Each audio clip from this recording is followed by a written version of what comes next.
Good morning and welcome to Sunday Story Hour, where we share real stories of how human design has helped our guests to know themselves on a deep transformative level. By knowing and trusting ourselves, we develop deeper, more honest relationships and unlock our true gifts. I'm Kathy Bashanko, and my guest this week is Brynja Magnuson. Brynja is a 2-5 emotional generator, right angle cross of the Sphinx.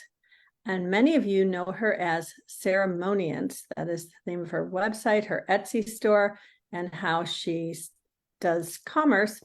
And most of you who know her will know her for her fabulous book on incarnation crosses, as well as some of her other books. I'm actually on vacation in Airbnb, so I just have these two with me. But her human design card deck is phenomenal. And I'm now going to get her Yin Mysticism book and cards with this nice Black Friday sale. If you're watching this live, you still have time to take advantage of that. Anyway, I'm very excited, as I know a lot of people are, to speak to you. And I would just like to start out by saying thank you. And if you can tell us a little bit about yourself, including how you wound up so deeply immersed in all this work. Wow, thank you. Thank you for having me. That's a lot to respond to. Thank I'm you for sorry. the beautiful introduction.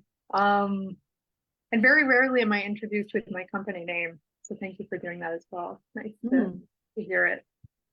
How did I get involved in human design? That's the question. Well, I was 22, I think, and I was about to start a apprenticeship with a shaman over in France. I was going to go live in his house and study with him for a prolonged period. And he said, okay, you're going to get here in 6 months when you finish school. You're going to come live here. And before you get here, buy this textbook of human design and learn the system and know it by the time you get here. It was like a prerequisite. And the gene keys as well. Which I actually ended up not picking up for another year. But yeah, it's a lot to do at once, huh? Yeah, and I thought the gene keys was going to be like a genetic code, and I was too intimidated by it, so I didn't pick it up. And then it ended up just, blowing my mind when I finally did start reading it. But then when I started living over there, I was living with a couple of people who were using human design professionally in their lives. So everyone that I was in the house with was speaking in human design terms all the time. So anyone who came into the house, we were discussing them and we were talking about people. So I got the basics, and then I was inundated with being around human design. And then about 3 or 4 years ago, I started writing about the ways that I had kind of structured human design with other systems that I was using in my personal practice, like the i-ching, like animal totem divination or symbolism. And then whatever I was ending up studying, I was trying to publish my notes so that other people could use it as well. That's how I ended up doing the Incarnation Cross guidebook and the Human Design deck. And there's also periods where I'm very disenchanted with human design, and I, worry that I might not be the right person to be speaking on it. But we all have our contribution to bring and share. And so for now, that's what I've been doing for the last few years. So, okay, there's several things I'm hoping to remember to go back to here. So first of all, I'd like to go back to, you acknowledged that I used your company name, and I love on your website, you explain the meaning of it. Do you want to just quickly tell people what that means to you? Yeah, which is great because I think it's a bit of a complicated name. But so ceremoniance is from the two Latin root names, ceremonia, to be in, a ceremony or a sacred ritual, a sacred event. And ance, the suffix, means to be in. So I put those two words together, mean to be in ceremony. Ceremoniance, the state of being in ceremony. That's And so beautiful. yeah, and so I write on different topics, and so far in the beginning of my work, it's been mostly focused on human design and the i-ching and animal totems. Um, but it's, I plan to continue with all different areas of spirituality and energetics, and personal practices that are most helpful, whatever that is, and that will go far beyond human design. It just so happens that human design has such a big following that that's kind of where I've had the most success. So, okay, I'm sitting here as a sixth line who I just celebrated my 60th birthday this past week. And I am blown away by how like far into your journey you are at 30 years old. And now you tell me at 22, you are already making plans to go be with a shaman. And I'd have to know, like, part of it is I know that, as we are more evolved, we raise more evolved children. And I'm just really curious how you wound up at 22 deciding to go work with a shaman. What was your degree that you were studying in school leading up to that? I was studying, well, I couldn't make up my mind. I wanted to be an artist. I wanted to work in healthcare.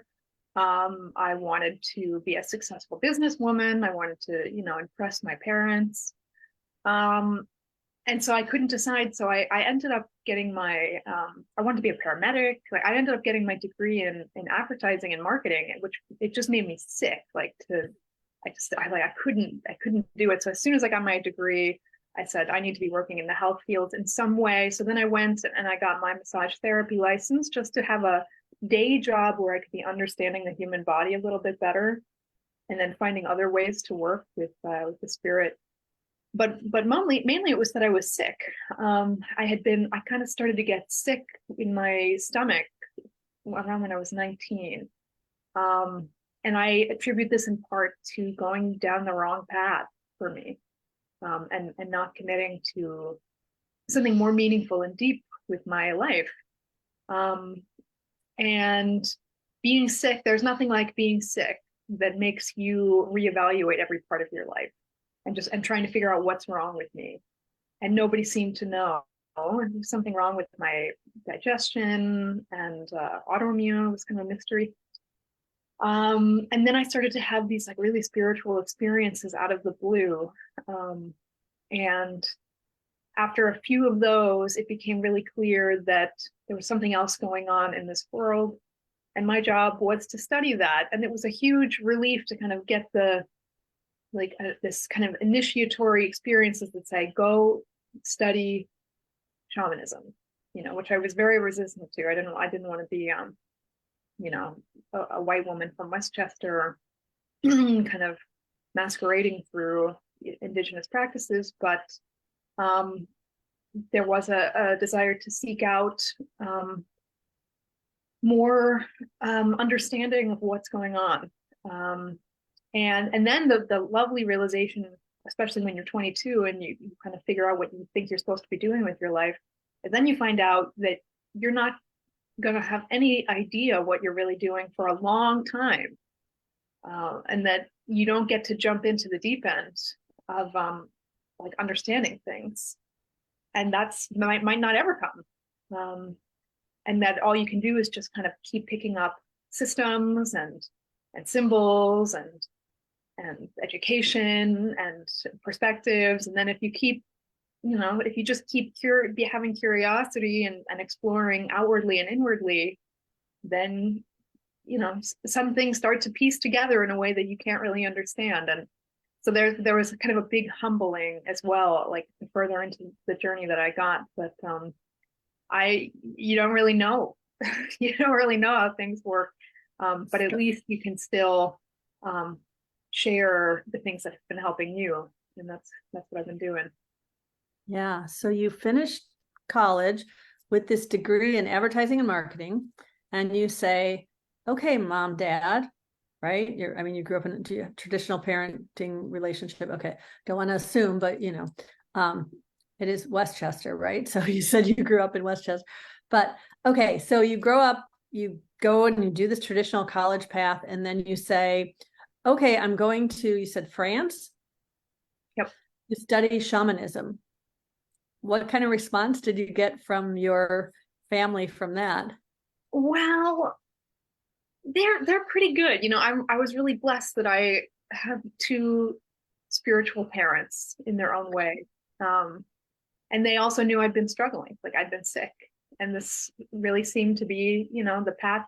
But in a funny way, it's like my entire life with my parents, at least in my adult life, has been like one coming out after another, where I have to come to them and I say, I'm doing this now, and it's going to be a little bit weird, you know. And now I'm going to publish a book, and everyone's going to know I'm into this weird stuff. And now I'm going to publish another book about some other weird stuff, and everyone's going to know. And in a way, it's like this fun part of every part of my creative cycle or my journey is going to my parents and saying, all right, well, here's the new thing that I'm doing. And they get on board. And it's Yeah. wonderful. Which was the hardest one for them to get on board with? What was the hardest thing you remember sharing with them? For my mother, it was the last book that I just wrote. Oh, the The Yin Yin Mysticism. Mysticism. Because, you know, it dives into topics of the feminine in ways that are very mucky. Yeah. You know, yin, it can be very dark, it can be very sensual, it can be it's very stigmatized. And part of the book where I'm writing about the Vesica Pisces, that was kind of the original premise of the book. And the Vesica Pisces is this symbol which is typically associated with the yoni. And yeah, that was, she was a little bit worried about how that was going to be taken. And And for how me, has it been taken? hmm? How has it been received? How's it been taken? I still don't know yet. You know, I think this last book that I just made has been the most scary. I have no idea how it's going to be received. Making it was like a whirlwind in which I almost didn't understand what was going on while I'm making it. I had an experience about 4 years ago that kind of tripped off the journey that said, you know, you should write a book or you should do something. It was like I was just trying to figure it out for myself. That's what most of my books are, is me trying to figure it out for myself. And then and so this book was like me being really confused about these like archetypes of yin and grief and the mother, and the Vesica Pisces and like the dark end of things and like what's going on there. And I couldn't really find the right content I was looking for. So I just kind of started to investigate it myself. And I thought, well, maybe someone else, at least one other person in the world, might be looking for similar content. But it was also much more my theory than any of my other books. Everything else was kind of like taking somebody else's theory, like human design, where it was maybe a bit confusing and then trying to clarify it and make like a guidebook, a clarifying guidebook. But the Yin Mysticism is like much more theory based, kind of like philosophy, in my opinion, which is totally nerve wracking to put out into the world. Um, and Especially as a 2/5, right? yeah, and so it was really scary making this book. I was constantly thinking like, this is the worst thing that's ever been made. And I have no idea what I'm doing, and it's going to be a big mess. But then also at the same time, I'm talking about a topic that's messy. Um, Yeah. and at a certain point, it just, I love hearing quotes like, where sometimes things come through you and you don't know, you're not making it for anyone, you're just making it because it has to come out. And like this book had to come out. And until it came out, it was kind of like torturing me on the inside. Um, and I often make this joke that all my books and my products are like my children, and they come through me. You know, I get the idea, but then they are born through me, and then they're not me anymore. And they become something else in the world, and I have to trust that the world's going to receive them, and I can do my best to promote them and you know, be their mom kind of. Uh, but I can't make anyone receive it well. I can't make sure that it's going to do well in the world, and it's that it'll do it itself. And so I kind of like let all my kids like run along into the world. And this last child, the Yin Mysticism book, feels like the child I'm most worried about, where Right. I feel like they're going to need the most Most help. vulnerable. The Yeah, like most. nobody's going to get them. And like maybe I need to kind of give people a preface of like how it works, and So, like, are you going to be okay? So I'm Yeah, still waiting to see how it's being received. and I can see where if you feel that way about the work, how your mother would feel that way about you putting that work out there, right? It's this whole thing like, as a mother of a young adult daughter, I know, they say when they're little that like to have a child is to have your heart walk around outside your body, right? But it's more than that because it's so like your heart, well, I guess you don't really control, you can do things that affect how your heart health is, right? In a way that you can't, like once your child is an adult, they're them. And to watch them do vulnerable things is scary, but at the same time, it's so like, I'm so proud when my daughter takes risk like that. So I'm sure your mom is very proud of it. And I do just want to say, because you mentioned something to me beforehand, that tell our viewers a little bit about who your mom is. Or what is My she? mother, she's an artist, and she was in her day a bit of a prolific artist. So she was a illustrator at Marvel Comics, and she was one of the first female illustrators at Marvel, and that was a big deal. And they gave her Red Sonja. That was one of her big first breaks. That she was the pencilist for Red Sonja. She drew those comics. And Red Sonja hasn't been picked up by the more modern Marvel movies. Not yet, Not yet. right? But she was in her time, back in I think it was the 80s. She was one of their comics, and she was kind of the female counterpart to Conan, Red Sonja. Okay. Yeah. Okay. So And that's cool. My daughter's name is Sonia, so I love yeah. that. Um, so okay, now so you wrote this book, and I'm wondering if you have it somewhere handy, and if this doesn't work right now, that's fine. But Angela, who is very excited to be here, said, I'd love to hear a reading from this book and the incarnation book if there's time, but we'll go into the incarnation stuff later. But is there a certain part, like, if this is your child, is there a certain page that you feel like really speaks to you of that? This is my fourth child. Right? And I did make a card deck to go with it because it's very dense. It's a very dense book, and like sometimes you're not supposed to read dense books front to back, and sometimes you want to just take it in pieces. yeah, so you can just draw a card and see and then look up the part. Yeah. I made that. I also did an audio book. And so the book is separated into a couple of different sections. And the first section is kind of basic constituents of yin, like basic theory.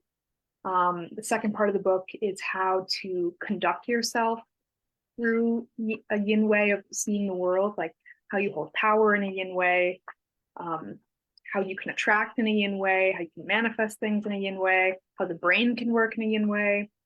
Then the next part is the seasons and how we cultivate the yin and the yang in the seasons to make sure that we have a very prosperous year. And there are very specific actions in each part of the year that you can do to make sure that in 5 months from now, you're going to be having a really good time. And instead of the immediate gratification that we're all taught to go for, right? What was that? Instead of just going for the immediate gratification that we're taught to go for, like, seize the day, right? Yeah, and that you want to be like tomorrow. Thinking for each season that there's this like very specific way that you can work with yin and yang. But then like the real meat and potatoes of the book is in the fourth section, the life and death cycle, which is the real archetype of it, which is that we have yin phases of our life which are like really intense. It's the bookends of life, the very beginnings of life, being in the womb, pregnancy, birth, depression, chaos, like Bardo, massive change, like the Kali archetype. Then there's a little bit of on yin health, and then the end of the book I talk about human design a little bit, and how that we can look at yin in human design. Okay, I have to interrupt because I'm telling you, I'm sitting here right now, and there's a part of me that's going, "Oh God, I should have ordered the book before I got on this call because now everyone's going to order this book in card deck, and I'm not going to get one." Oh no, you'll get one. Don't worry. Okay. Don't worry. I'm very excited about it right now. I just sent it to my niece in Thailand, so Cool. as a gift, because it really, just the feeling of it really spoke to me about her in general. So I haven't gotten her feedback yet, but I've been very intrigued since I first read that you were writing this book, and I follow you on Instagram. She's Ceremonians on Instagram, and I love some of the little, um, reels that you've done where you've had some of the artwork behind you and you've talked about some of those things. So is there a part that you might want to just read, or is that not feel, if that doesn't feel, I would love to. It's so hard to pick one. Did something in like that? picking your, there was some stuff you were talking about, I remember, about menstruation that was really interesting. Menstruation. Yeah, there was something you were talking about the cycle, and I don't remember the Oh, well, specifics of it. there's this really interesting perspective of how where you're menstruating during the moon cycle informs you about what's the best action for you to take during your life process. And this is not my original idea. This came from Tammy Kent, who's a pelvic bowl body worker. She had said that when you are getting your period on the full moon, this is a more active time to go out into the world, travel, to match, put yourself out there. But when you're getting your period on the new moon, it's your body, your system, your soul, your spirit is saying you really need to rest now. Like something's going on where you need to take time and not be going out so much. So if you're debating on if you should be going out and doing a lot, and you're getting your period on the new moon, your period tomorrow for us. Yeah. Right. So it's telling you a lot about what's going on within you, but you can also kind of look at all of our relationships to fluids also informs us about our intuition. So how our fluids are moving in our body is like this very kind of sacred relationship. And when we release tears, that's one of my favorite quotes from the book. I'll go into that section. Oh, good. Is that every time water releases from our body, we're gaining some insight about what's going on within us. And we can work with it as like a ritual and like really be very actively aware of what that's telling us. And so I went into all the different ways that we release water from the body, which is urine, which is sweat, which is breath, which is stool, also very interesting, tears, reproductive fluids, and all of them have this kind of sacredness to it that does something for our spirit. So I'll read from the tears section. So while tears do not make the list of a daily loss of fluid, their significance needs no explanation. To cry is a ceremonial act. It tethers us to the core of our sensations, then liberates us from them. To cry is to change ourselves, change our hormones, and change our state of being. It is among the most healthy actions we can take for ourselves, especially when an unmanageable situation is upon us. Crying gives us both the relief and the composure to continue on. The more regularly we can cry, the less painfully constipated our emotions become, and the better equipped we are to care for ourselves. In Man's Search for Meaning, Viktor E. Frankl wrote of an experience in the Auschwitz concentration camp. He wrote, "But there was no need to be ashamed of tears, for tears bore witness that a man had the greatest of courage, the courage to suffer. Only very few realized that. Shamefacedly, some confessed occasionally that they had wept, like the comrade who answered my question of how he had gotten over his edema by confessing, 'I have wept it out of my system.' Frankl saw a man's body heal its severe water retention through the outlet of tears. Francis Weller wrote in The Wild Edge of Sorrow that when he asked a particularly joyful woman how she maintained such an uplifting temperament, despite the sorrows of her life, she responded, 'Because I cry a lot.' Our sacrosanct tears come as an ocean swell, whether we desire their arrival or not. To know the supremely beneficial balancing and ceremonial nature of tears lets us give ritual more reverence and respect. Anyways, I was crying a lot when I wrote this book. It's beautiful. Yeah. Okay. So I think we could do a whole hour easy just talking about that. But I know a lot of people are interested in your beautiful, beautiful book on the Incarnation Cross. And I would like to say, I want to first address the comment you made early on where you said you didn't know if human design was where you belonged. And I'd just love for you to expand on that thought a little bit before we get into this. Yeah, I think it's very normal for people to kind of, as they go through many, many years of studying human design, to be disenchanted with it, stop liking it, or come back to it. There has been ways that I've seen human design being used that's very distasteful to me, where it becomes very dogmatic, becomes very controlling, it becomes kind of religious in a way where it's, people pointing fingers at each other saying you have to act like that and you're not supposed to be doing that and I can tell you how to be acting, and it's like, whoa, that's not a system I want to be associated with. I personally, like, through my own usage of it, have gotten to the point where I don't really want to talk to anybody about human design. I want to use it in the most basic parts for myself in my daily life. And there's no need to talk about it because it really mentalizes it. And I was talking a lot about this at the High Desert Human Design Conference, about human design racism, where we take human design and we look at other people's charts and we say, this person's causing problems and I don't like that design. And because someone has that design, they're causing problems. And there's just there's a lot of conflict, and it's very easy to start to think about human design in this way where someone's not doing it right. There's a lot of controlling dialogue. People are always acting this way and they should never do that. And it's the whole point of human design is that you're the only one telling you how to act and that you shouldn't be telling anyone else how to act. And yet it's being used in the opposite way, where it is telling everybody how to act. So there's partly that's been very disenchanting. And I kind of feel like if I'm going to just blow through human design world and like leave my little 2 cents, part of my 2 cents is like that I at least want to address that. I think that is a dangerous way that it's being handled, that we can benefit from human design as long as we don't use it that way.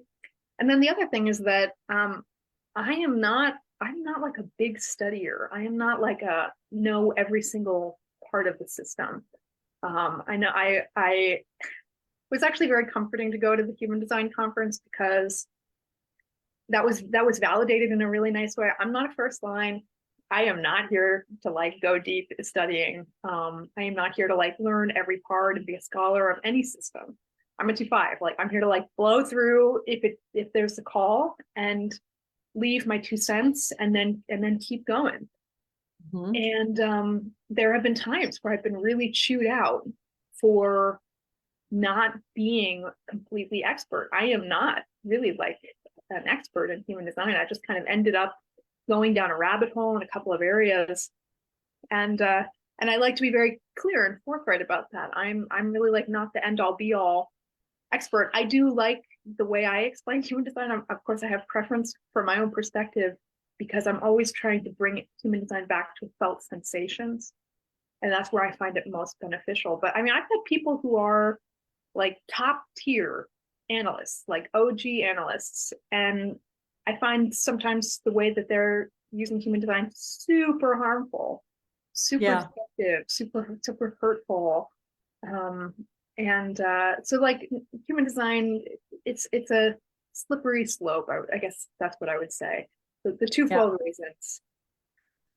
Yeah, I can see that. I can understand. And that's kind of why, even though I understand sometimes people just want a reading, what I really like to do is to work with people for at least a month ideally 3 months, to help them to not necessarily become an expert at their design, but to understand it in a way that doesn't become dogmatic, to understand what the different parts are in a way that help them know them as a way to trust themselves instead of a way to give over their power to a system, right? But I'm wondering, when you first read this book back at 22, right? So what did he have you read? The Definitive Book of Human Design or something like that? Yeah, the one with the red, Linda Burnell. Oh, okay. That's the black cover. It's black and red kind of, right? Yeah, it's a red cover. And so I went through the basics there. Mhm. And then But when I was living with a lot of people who were talking about it, come to find out later, I like don't really agree with the way that a lot of those people were talking about human design, because what they were saying were things like, you know, you shouldn't speak unless I tell you to, because you have an open throat. And so like I really started to have issues speaking. I actually lost my voice for a few years because I was surrounded by people telling me, you're not allowed to speak until like spoken to. You're not allowed to have an opinion unless I ask you for it. And it was just like this very unhealthy control based, where it's like I was seeing people saying to their wives, it was an MG husband saying to a projector wife, you're not allowed to talk to me about our marriage until I let you, until I give you permission. It was just like super, like not cool by any standard for me. right. But I didn't Yeah. know that at the time because everybody else knew more than I did. And also, like there have been a few people in my life who are not into human design, and I've tried to talk to them about it, and they've become extremely hurt and extremely freaked out by human design. And it's in part, I think, really because when you come at certain people with this very stereotyping language, it hurts people, it scares Yeah. people. Yeah. And I'm really grateful to have had the experiences where I freaked someone out and then understood how I was not holding this information very lightly. Yeah. Throwing these And ideas at people in a way that was really confining. And I don't know if you're familiar with quantum human design language at all, with Karen Curry. I know you spoke at one of the conferences, the first conference I went to, you spoke at remotely, and that's how I found out about your book. But that language is much more empowering, but I feel like understanding that. So, I mean, not trying to compare it to a religion, because it's really not a religion, but I think of it as, people just, the difference between Old Testament and New Testament, and neither one of them is the complete truth, and they're not the complete truth together either, right? So human design is one tool, quantum human design is another tool that's a more evolved language. There's a certain level of understanding you get from reading the original language, but it's dark. There's a lot of darkness in there, and there's nothing wrong with the dark as long as you don't become overcome by the dark, right? You have to be able to step into the light, and but I do think then your approach to the Gene Keys, you found that after you got to Francis when you read the Gene Keys, or did you? And then I started to get more exposure to it, and was really enjoying it. Mm-hmm. Yeah, I love Richard Rudd's perspective. Yeah. And so, but to understand the Gene Keys, I think without a human design foundation, again, would be difficult, although I don't know because I've never approached it from that way. And then I also look at, okay, are we really able to truly understand any of them if we don't go back and understand the I-ching? And did you already know the I-ching before you met? I did. That was one of my first systems. My mom taught me how to throw it when I was a teenager. Yeah, to throw just wonderful, like when you come to the end of the road and your mom's like, I don't know what else we can do, what I can tell you, let's go throw the I-ching. Right. It's so comforting. And some people might not even know that term, throw the I-ching. Can you explain what that means? Yeah, the I-ching is the oldest divination system in the world, that at least it still has had a constant running lifetime. It's a 3,000-year-old book that is possibly up to 15,000 years old through an oral tradition. So it's this very, very ancient system from China. And it was this, it's like 64 pieces of advice. And you can, either throw coins or yarrow sticks to receive one of these pieces of advice. And the way it was used in ancient history was that we were living in a scary world with danger and spirits and the wilds to traverse. And these pieces of advice would tell you how to proceed. And the i-ching means the now, the present moment. So you would receive a proverb for your present moment. And through thousands and thousands of years, there's been a lot of additions to the book, a lot of different perspectives on the book. And it finally came to the US in English in like around 1950, I think. And it's in modern times, you can use this book in a divinatory capacity that is just uncannily accurate. And it doesn't have to be in like these, tarot style ways of reading. You say, what's going on with me right now? Or what do I need to know? And I always say, you throw the i-ching when you're in a moment of chaos, confusion, or indecision. You don't know where to go. When you've come to the end of the road, you throw for one of these hexagrams, and it tells you where you are right now. And it like shines a ray of light into your situation. And sometimes it gives you really specific advice. And sometimes it just tells you where you are. And there are these wonderful ancient, partly Confucian, partly, metaphysical pieces of advice. Yeah. It's very complex and lovely. That's how I love your animal totem book, because this one here has animal totem in the i-ching, and it has, instead of just going and having just the i-ching or just the human design, like right now, I believe the sun is still in gate 34. So that's the power horse. And the i-ching, so you have a little paragraph for the i-ching, a little paragraph for human design, a little paragraph for gene keys. You have your little animal totem section, and then you have a message for the reverse totem. So rather than throw a coin, you can just pull a card, right? Yeah, and it can work in a similar way to give you some inspiration, something to contemplate. And and I love all of these things that you're doing. And but it's one of those things, it's kind of like, I'm the youngest of 9 kids, and we all know what it's like to always have to live up to the oldest child, right? And your oldest child is this, right? Or was it deck first? It was animal totems. You wrote animal totems first? That was my first book. I technically had made the human design deck beforehand, but it wasn't really finished, so I took it off the shelves. But like my official big launch was animal totems. That's my first child. Yeah. Oh, okay, that's awesome. Well, I love this book. And there's certain parts of it that like I always remember when I read, because my conscious sun is gate 8, and that's the peacock. And when I read your bit about the peacock feathers and being like not so much color as crystalline, was it some kind of crystals that reflect the light in the feathers? And I went out, and I don't have it here, but normally when I'm at home, I have a peacock feather right behind me on my desk, because it's so like, oh yes, remember that, it's how we reflect things that really gives us our beauty. Like that really spoke to me. So, but okay, so I'd love if we can make a little transition, because now we have about 20 minutes left, and I'd love to spend some time talking about incarnation crosses. So as the person running the conversation, I'm going to be selfish and start with me. So my incarnation cross is left angle cross of uncertainty.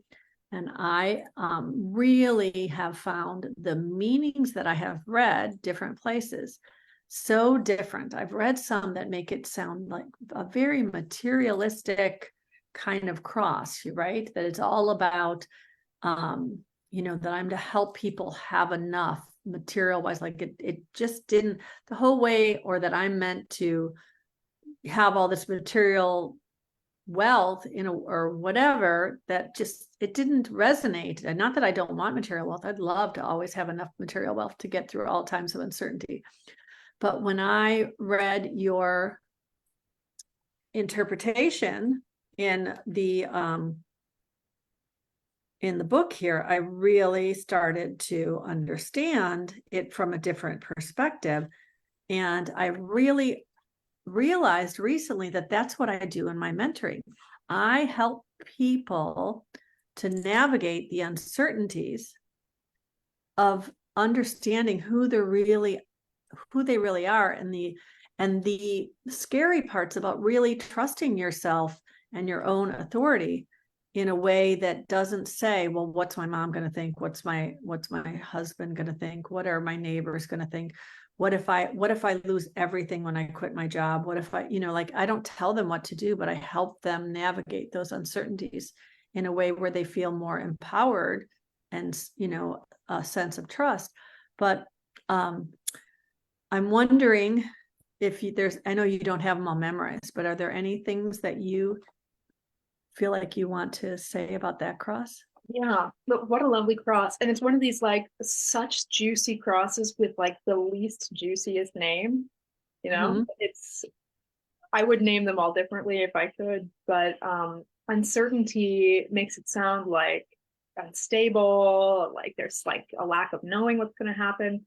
And the reason it's named uncertainty is after Heisenberg's uncertainty principle, which I'm sure Ra was like really into at the moment that he was naming things. And so the uncertainty principle says that when things move really fast, you don't know where they're going to go. I think that's how it goes. Oh, no. When things are moving quickly, you do know where they're going to end up more often. And when things are moving slowly, particles are moving slowly, they could go anywhere. You can't predict how they're going to go. And in my mind, I always think of this as an extremely sacral-based incarnation cross. And there's a couple of crosses that are so sacral-based.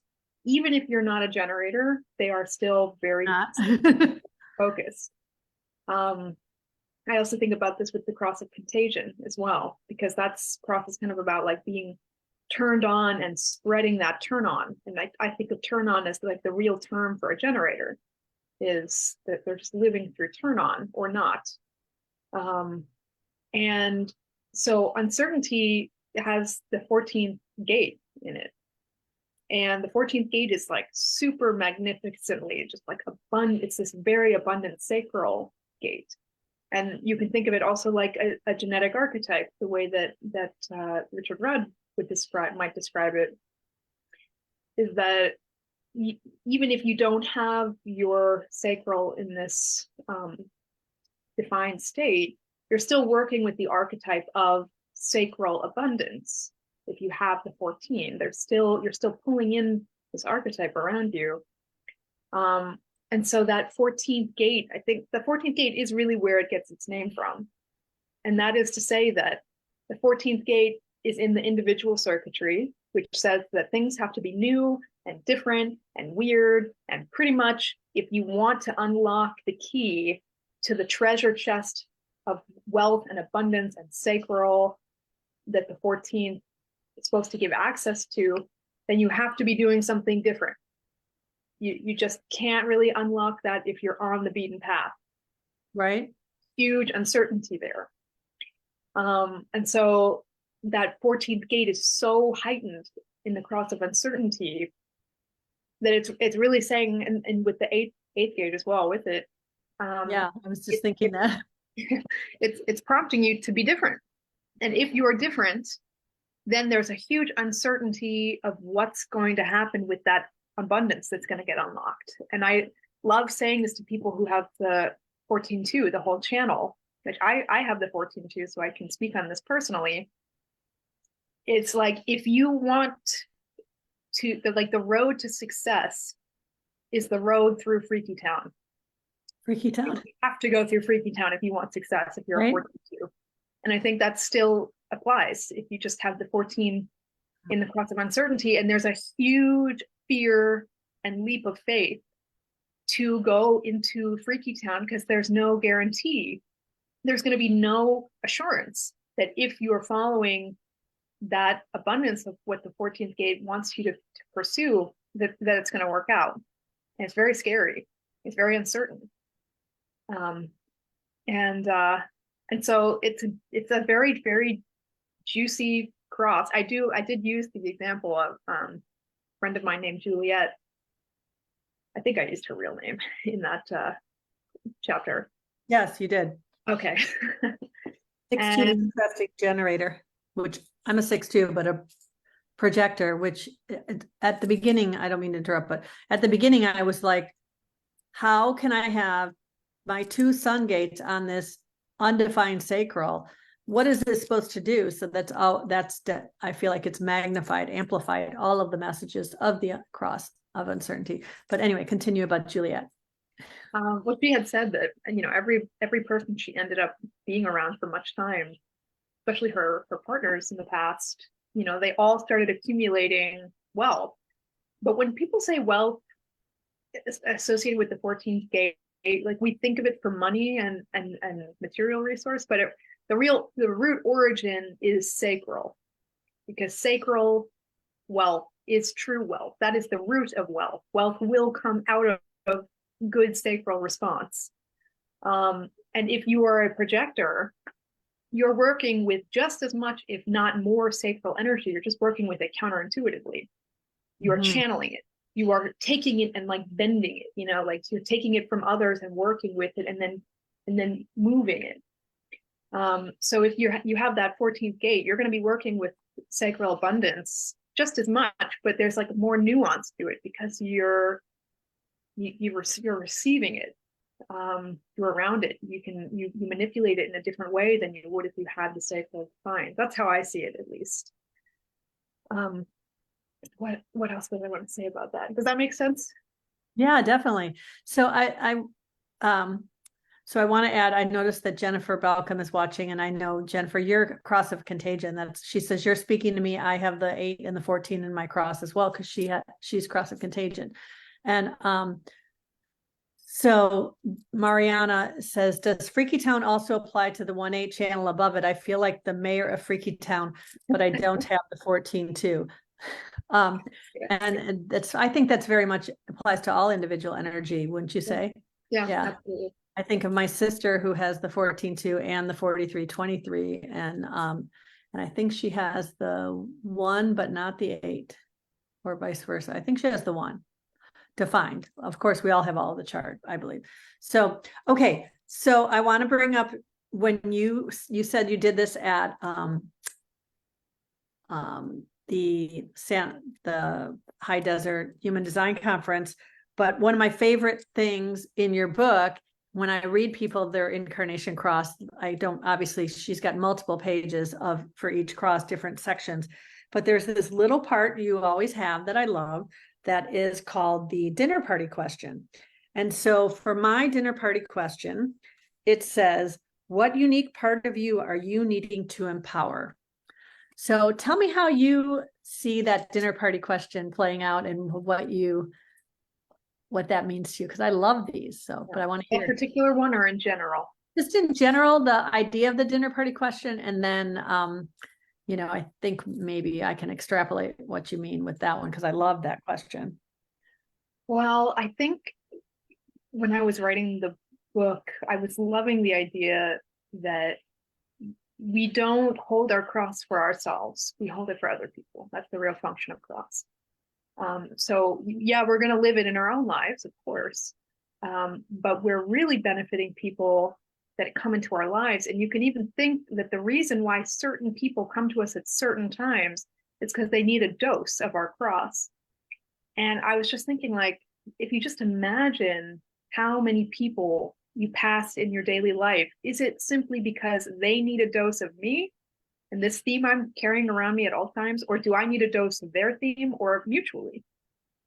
And I thought, well, this would probably actually make a much better introduction than saying to someone, what do you do if you're at a dinner party and everyone says, oh, what do you do? And it's like a loaded question, and it makes people think that that's the only way that they can value you. It's like, what can you do for me based on what you do in your job?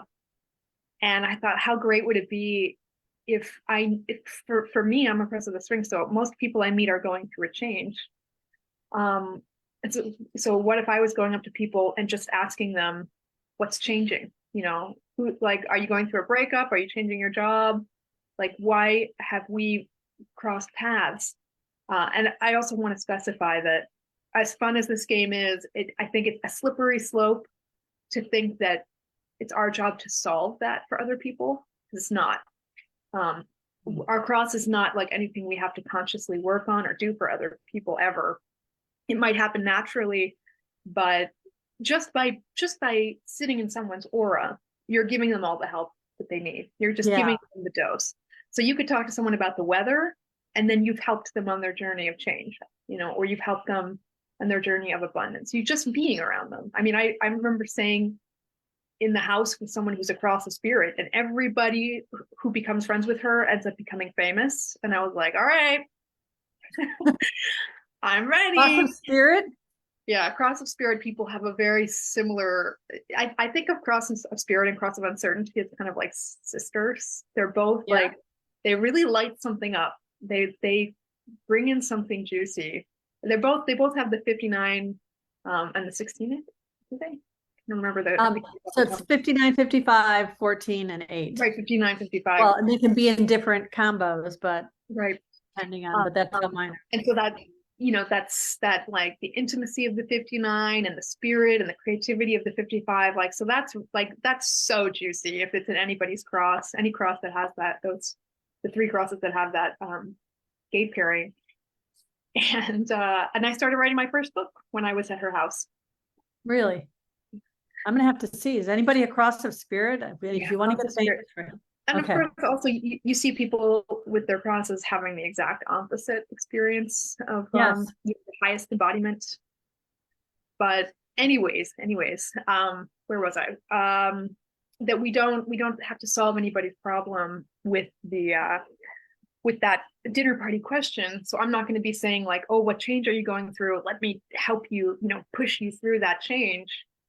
But it is fun to think of it that way. And then I had always wanted to experiment with that.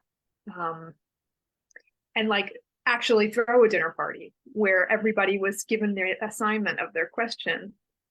I don't leave the house that much, so that probably and especially not with people that study human design, but I did get to try that.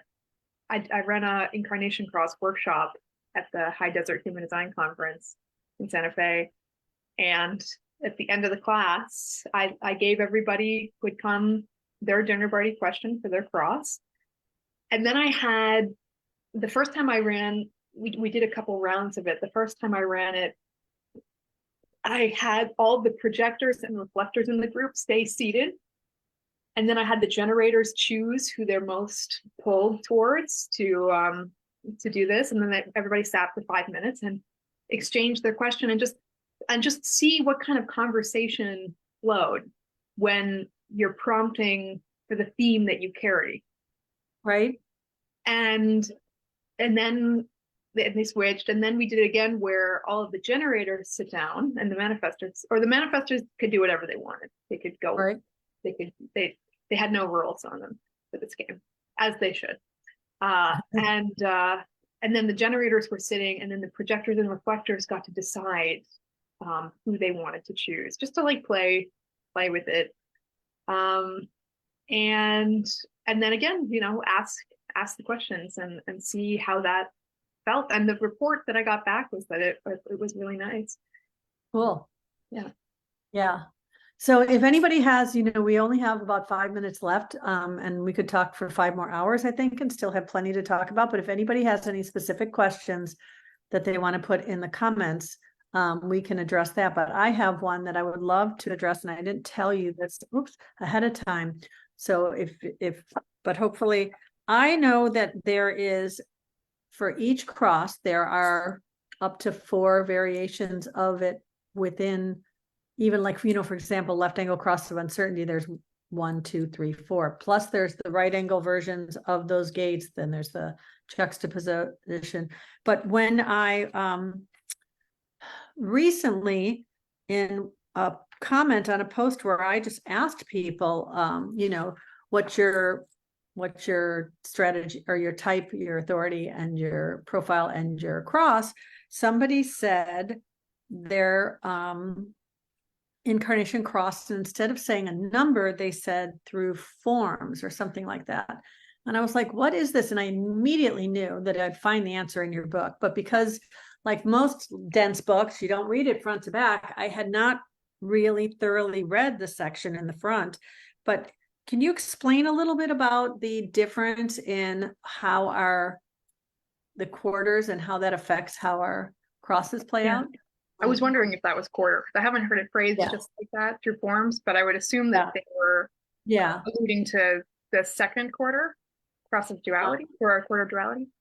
I don't remember now, but if you can just kind of explain a rough idea of what that means. Yeah, so each quarter is supposed to show which like mode your cross is gonna come out. And I organized cross in the way that made sense to me, which I'm not saying it's like the right way to do it. And that's to say that I'm looking at the theme of all those gates together. And if they're in different order, that's okay. If they're with a different profile, that's okay. That adds extra nuance. You add that on top of the theme to bring more nuance to it. And the quarter adds more nuance as well. So the quarter is saying that there's going to be this mode that you express your this theme. And if you're born in the first quarter, the mode is that your cross theme is going to be coming out through your mind, through teaching, through speaking, through some kind of clarity of your thoughts. I'm first quarter, and I thought that can't be right because I don't know what I'm thinking about half the time, and I don't know what I'm doing, and you know, I have actually ended up writing books and perhaps a bit unwillingly teaching a little bit. And I don't think I have much clarity of the mind, to be honest. But you I have do. an open ajna and an open head. But I am actually trying to get clarity. That's often what I'm doing when I write is I'm trying to get clarity in my thoughts, and then I'm sharing with clarity what organization I have put together. Then the second quarter is the quarter of civilization, and that is building things. And I would assume that's what they meant by forms, but that's just a guess. And so the second quarter is, you can think of it almost like a life cycle. Like the first part of the life cycle is like build out your mind. The second part of the life cycle is build out the body, the form, the material. And so the idea is that your cross is going to end up manifesting in some kind of realm related to making physical things a reality, like building things, creating gardens, creating, you know, resorts or retreats, or you know, something built out a little bit more physically in the world. The third quarter has to do with the reproduction cycle of a life cycle, which has to do with other people. So how we are making connections. So third quarter people, they might see their cross come through in much more interpersonal relationships, interpersonal affairs. It doesn't have to be romance. It doesn't have to be making children, but it does have to do more with how we are relating with other people. And then the final quarter is the most mysterious. It's the end part of a life cycle, and it talks more about transformation, that you'll see crosses coming through transformation. And the best that I can understand that is that fourth quarter people, their cross happens to come about when there are massive endings, upheavals, things kind of closing out or beginning, because those are the most major transformations. And that's also the end part of a life cycle. So things closing out in some way, things being turned on their head, things taking new forms and transfiguring, when there's massive change of structures that you might see their cross coming through. I didn't put a huge emphasis on that in the book because I haven't tracked it that much to see if like this is always accurate. Like I didn't look at many people's cross and say, you know, did your cross come through in this way? But it is, you know, it's something to look at. Yeah, it's cool.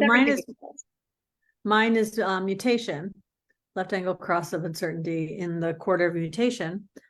And so when you say that that's interpersonal, that makes so much sense, especially with the other aspects of my chart, because I am, you know, experiencing those two gates that are on my sacral are hanging gates on an open sacral. So I need to connect for this to happen. Plus I'm a triple split. So for things to really come together, it's in various interpersonal relationships, even though so much of who I am comes from me really understanding at the deepest core my individual nature. I have 2 individual channels, 1 tribal channel. So there's this really like deep-seated need for me to own who I am and be relentlessly authentic and a true 6 line, right? Just be who I'm here to be. But also all of that needs to be in relationship, and the idea of needing that to be called out as a 2nd line. I'm a 6 too. So when you put all those layers together, I find it really fascinating. Angel is commenting here and saying that she's also seeing quarter lineups per season, like spring, summer, fall, winter. Love this layer, which as you talked about those, I could see how that would really relate, right? So the spring would be well, I don't know, would you look at it as the spring being the 1st, or would that be the 4th? Well, the first quarter starts February 2nd, so it's not quite seasonal. I mean, if you actually, I mean, that is the beginning of the spring in some cultures, is the beginning of February. Right. But if you don't, I don't know that she means a true calendar. I think she means the metaphorical seasons of spring, as in the budding out, the new, that makes new sense. idea, right? Versus so lining things up. And I don't mean to speak for Angel, but that's how I would interpret that. And then saying, what was the second one you said is, so we've got the forms that comes in the summer when everything's growing and blooming, and right. And then in the fall is the mutation, when we've got the colors starting to change, things are going dormant. And then winter is, I forget what the 4th one was. What did you say? The transformation. Yeah. Like so ending. That's often stuff we don't see in the ending. Like everybody sees winter as when things just die, it's the end. It's like this period of nothingness, but it's not. It's this period of dormancy where the quality of the winter often is the most important thing that determines what's going to happen in the spring, right? So in the beauty of summer, they'll say, oh, the even in the fall, they'll say, oh, the color's really great because you had a lot of snow in a particular area in winter, or they had a late frost will affect the bloom. So the winter is super important. We just tend to underestimate it because we don't see what's happening. And I think that's a good metaphor for, how we're growing inside, is we don't necessarily see it all. So I'm noticing we're over. It's 12:04 here. So I'm wondering if there's anything that you feel that you didn't get to say that you'd really like to say. Well, I loved everything that we covered. I'm not feeling like we left many things uncovered. Okay, that's good, because I feel very complete too, but I always like to give people that opportunity. And I want to thank you so much, because I really have enjoyed this. And if it's felt like I'm a little bit fangirling to everybody, it's because I am. I really have so much respect for the way you've explored all these different things in this beautiful, open way that takes us along on your journey and shares your contemplative process and the way you incorporate nature and all these different parts of you in such an open and authentic way. It's really beautiful. And I want to thank you for that. And I want to thank you for coming on here and connecting with us on this. And if people want to work with you, I know you do so many different things. You're still doing graphic design work also, right? Like you're hired for readings, paintings, writing, what else? readings. Can't choose a lane. Yeah. So Ceremonians is your website. And if you're watching this live or in the next 24 hours, because it'll be on YouTube tonight, I know it's 25% off through the Etsy store only, not through the website or through my website. There was a bit of a glitch, but it should be on the website. It is on your website too now? Okay, awesome. And okay. And what else did I want to say? If there's any other way that is that the best way for people to contact you, is through your website, or is website's good? You can also find me on Instagram, Ceremonians, CERE. Follow her on Instagram. Your I love your posts. And Go ahead. yeah, I have a TikTok too. Trying to figure out what people want me to post about, and yeah, I'm trying to stay on top of it. Yeah. Just whatever you respond to, right? Whatever you're saying. Maybe I should start making those yin posts again. I did like making those. Yeah. Yeah. So, okay. So again, thank you so much. Every week we share stories of how my guests have come to understand themselves in a more loving and empowering way through the lens of human design. How you think and speak about yourself matters. Human design can show you the reframe of not only your own story, but the story you tell yourself about your relationships. If you're ready to start living a better story, I would love to help guide you through the process of embodying who you came here to be. To work with me, you can set up a free discovery call at kathybashanko.com, or just connect with me through social media. So peace out.